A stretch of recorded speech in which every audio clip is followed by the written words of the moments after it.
Back in September, I canceled my subscription to Spotify and deleted the app from my phone.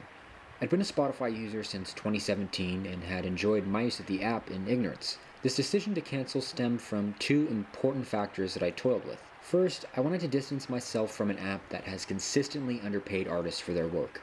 The second factor for canceling my subscription was former Spotify CEO and current executive chairman Daniel Ek's $700 million investment in the AI military defense startup Helsing.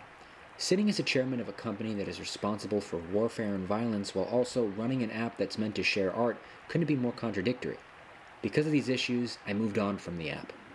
At first, there was an adjustment period. I found myself opening my phone to play background music while I did things like make lunch or take a shower, only to remember that I no longer have Spotify. As funny as it sounds, getting used to silence was difficult. I didn't realize how much my life was accompanied by music until I made this change.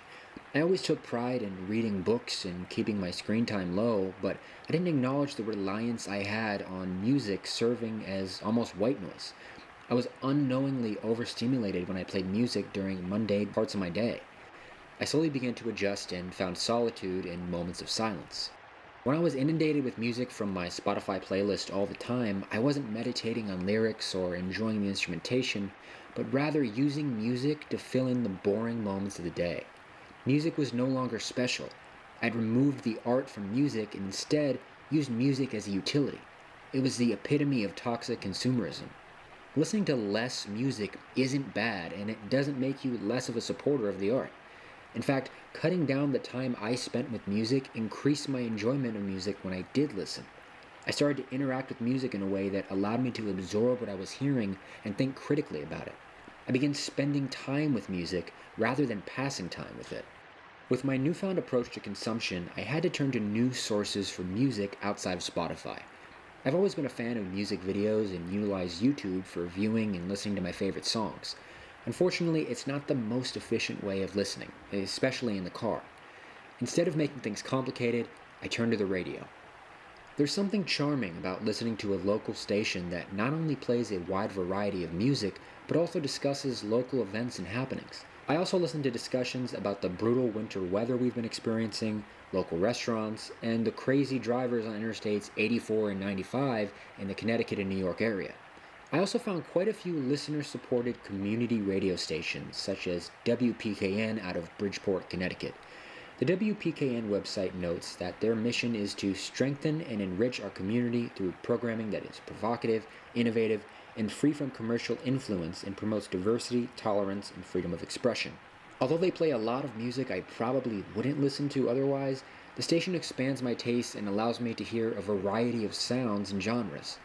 Beyond music, the station plays shows like Writer's Voice, Democracy Now!, and State of the Arts that are all interesting listens and encourages critical thinking.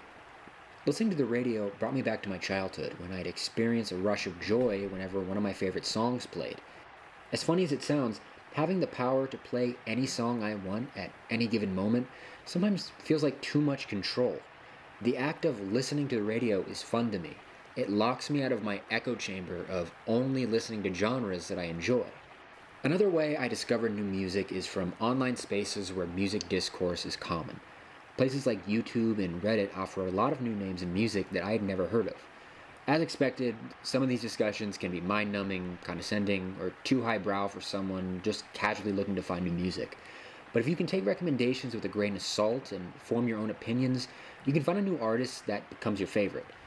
A few songs that were positively reviewed I found to be boring, while others that were negatively reviewed I thoroughly enjoyed.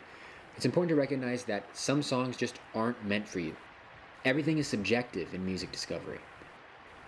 Even though I wanted to limit my use of streaming platforms that don't pay artists enough, I did utilize Soundcloud when looking for small underground artists I found through the music discourse I previously mentioned.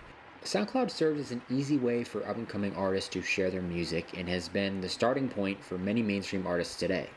Although I don't recommend using SoundCloud as your main means for music consumption, I do think it's a great tool to find unknown artists at the very beginning of their careers. In terms of purchasing physical copies of music, I find CDs to be the most convenient and practical for my own listening habits. Although vinyl is neat, it's not very practical for me. I can play an album in my car with ease through the use of CDs, while vinyl restricts me to specific places for listening. Using CDs exposed how comfortable I had become in crafting my own playlists and skipping from song to song with ease. At first, there were times where I'd find it inconvenient to skip to the one song I wanted to hear that was located at the middle or the end of an album. This made me realize that I wasn't spending enough time listening to entire albums. Most of the time when I used Spotify, I would listen to an album once, save the songs that I liked to my playlist, and never really listen to the rest of the album again. I don't oppose the idea of only listening to a few songs off of an album, but sometimes you have to listen to an album a few times to learn what you like and don't like. When I quickly sifted through albums with Spotify, I was missing out on songs I could have enjoyed if I had spent more time with them. When I told my friends and family about my new listening habits, the most frequently asked question was, "Do you miss your Spotify Wrapped?" The answer is no. I know what I listen to.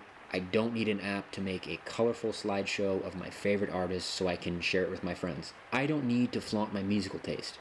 Your music consumption should not be social currency. Having the trendiest top 5 artists on Spotify Wrapped is not the reason why you should listen to music. You should derive joy from the music itself. Many discuss the effects that streaming platforms like Spotify have on the struggling artist. But what I think is overlooked is the way it's changed the habits of music consumption for the listener.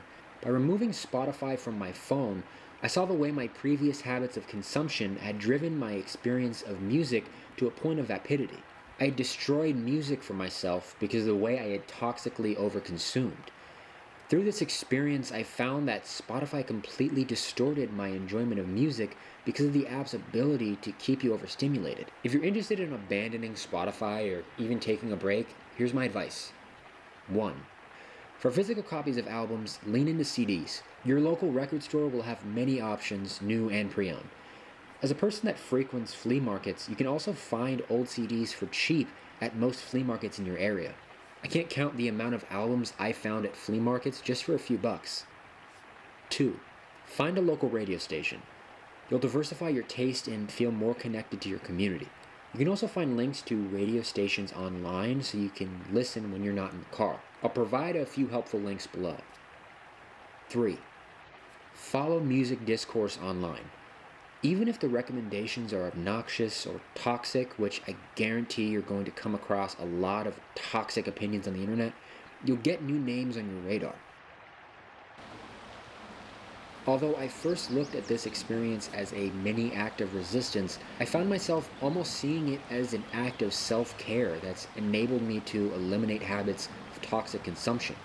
It's allowed me to fully enjoy and experience music again.